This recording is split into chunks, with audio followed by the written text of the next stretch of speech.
ଆମର ଆଜି ଦୋଜ ବର୍ଷା ହଉଛି, ତମ ଚାରି ବର୍ଷା ହଉଛି ନା?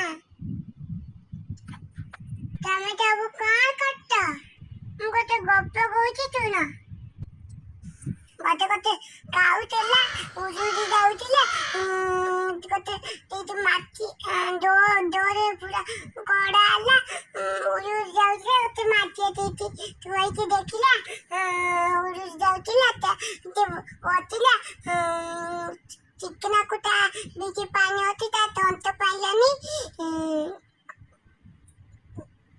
ଗୋଟେ ଆଇଡିଆ କହିଲା ଗଡି ତା ଭିତରେ ମାଛ ଉପରେ ଭର୍ତ୍ତି ପକେଇ ଦଉଛି, ମାଛ ପୁଣି ପାଣି ପୁଣି ଉପରକୁ ଆସିଗଲା, ପିଇକି ମନ କୁଚେଇକି ଉଡି ପଳେଇଲା।